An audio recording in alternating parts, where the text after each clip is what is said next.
Dahulu di kaki Gunung Lawu, hiduplah sepasang suami istri yang hingga usia senja belum memiliki keturunan. Setiap hari hanya satu yang mereka minta kepada Sang Pencipta, yaitu segera diberikan seorang anak. Pasangan suami istri ini bernama Ki Pasir dan Nyi Pasir. Dalam kesehariannya, mereka hanya berkebun di ladang dan berburu binatang untuk mencukupi kebutuhan hidup. Hingga suatu hari, datanglah kabar yang menggembirakan. Nyi Pasir akhirnya mengandung. Mereka berdua sangat bahagia. Serasa semesta mendukung dan mengabulkan permintaan mereka selama ini. Setelah Nyi Pasir mengandung selama 9 bulan, lahirlah anak laki-laki yang kemudian diberi nama Joko Lelung.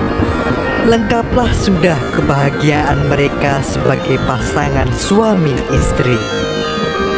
Singkat cerita, Joko Lelung telah tumbuh menjadi seorang anak yang cerdas dan cekatan. Namun sayangnya, dia jarang berada di rumah. Joko Lelung suka berkelana ke berbagai tempat baru yang belum pernah dia datangi. Joko Lelung juga mengolah ilmu kebatinan dengan bersemedi. Joko Lelung hanya sesekali mampir ke rumah. Kemudian esok harinya dia pergi lagi, entah kemana. Kian hari tubuh Ki Pasir mulai terlihat lemah. Dia berharap anaknya Joko Lelung pulang dan membantunya bekerja di ladang. Namun harapan itu hanya dipendam oleh Ki Pasir dan dia pun memilih untuk bersemedi di dalam goa. Ki Pasir menginginkan supaya tubuhnya yang sudah lemah ini bisa menjadi kuat dan kembali sehat serta memiliki umur yang panjang melebihi manusia biasa. Tak disangka-sangka, dalam semedinya Ki Pasir mendapatkan sebuah wangsit dan menemukan sebuah telur yang sangat besar. Dia diharuskan memakan telur tersebut agar keinginannya untuk abadi dan kuat bisa terwujud.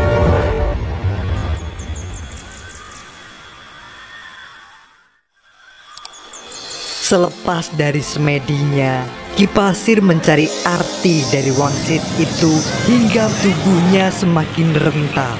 Sampai-sampai dia lupa dengan wangsit yang pernah dia dapat dahulu.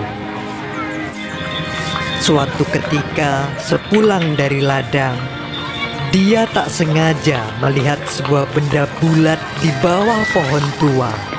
Benda itu mirip seperti telur, namun memiliki ukuran yang lebih besar daripada biasanya. Dia teringat dengan wangsit yang menuntunnya menuju keabadian. Dia terlihat sangat bahagia dan berniat memakan telur itu setibanya di rumah nanti. Keesokan harinya, Ki Pasir memasak telur itu, menggantikan istrinya yang sudah lebih dulu berangkat ke hutan untuk mencari kayu bakar. Ki Pasir kemudian membagi telur menjadi 2, setengah untuknya dan setengah lagi untuk Nyi Pasir.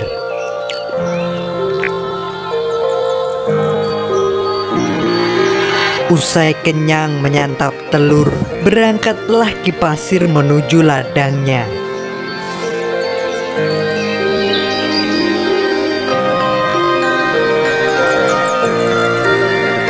Suasana begitu cerah.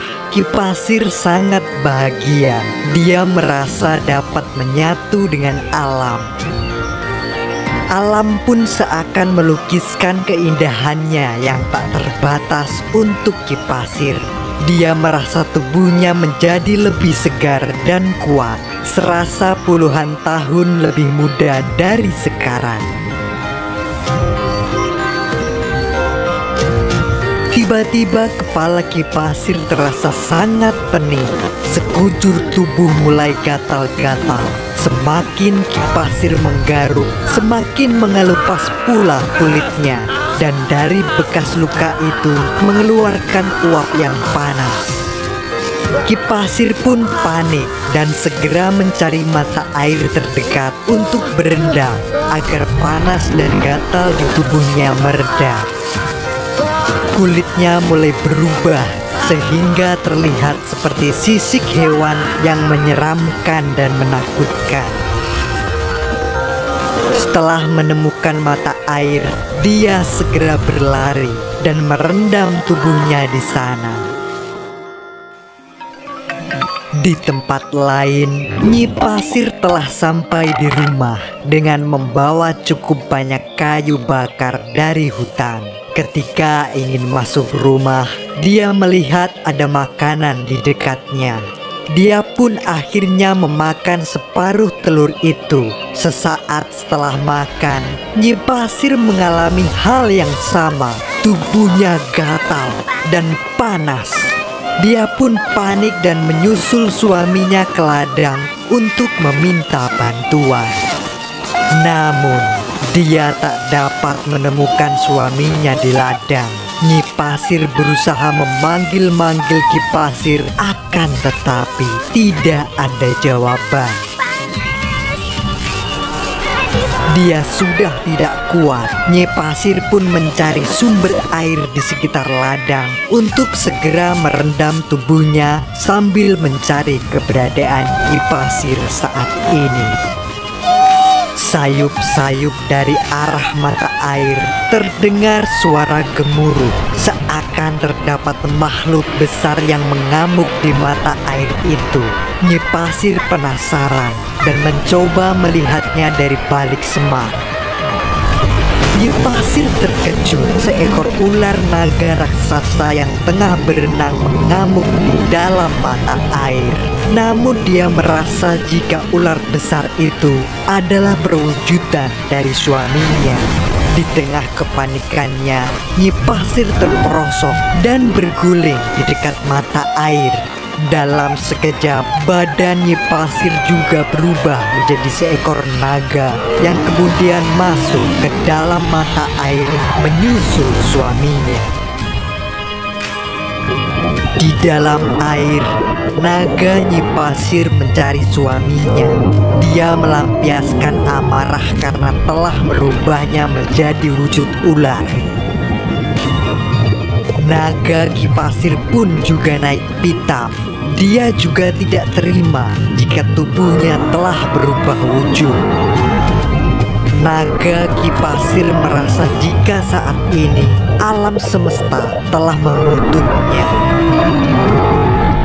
Dia pun mengajak naga Nyi Pasir untuk menenggelamkan Gunung Lawu dengan cara membuat pusaran air yang besar.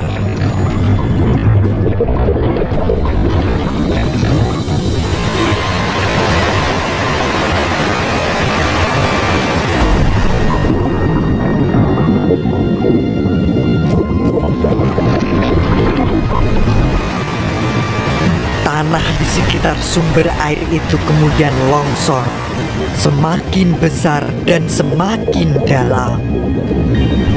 Airnya pun seakan bertambah banyak, dan jika dibiarkan maka Gunung Lawu akan segera tenggelam.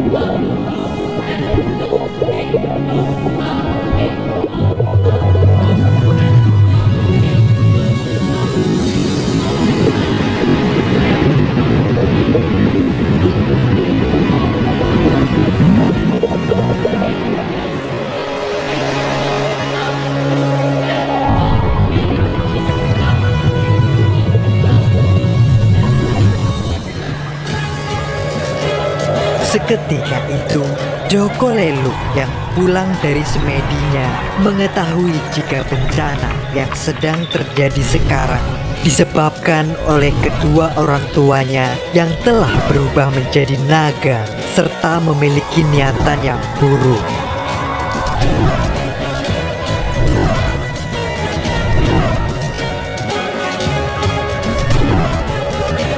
Maka segeralah Joko Lelung bersila dan memanjatkan doa. Dia berdoa agar alam semesta menundukkan kedua ular naga raksasa itu.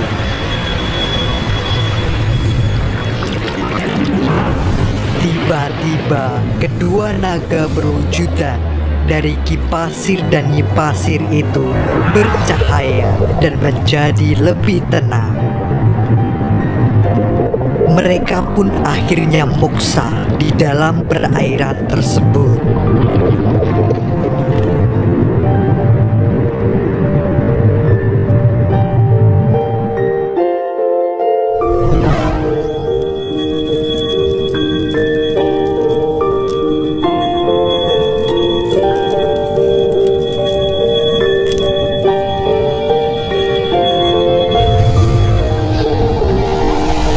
Joko Lelung pun sedih ditinggal kedua orang tuanya.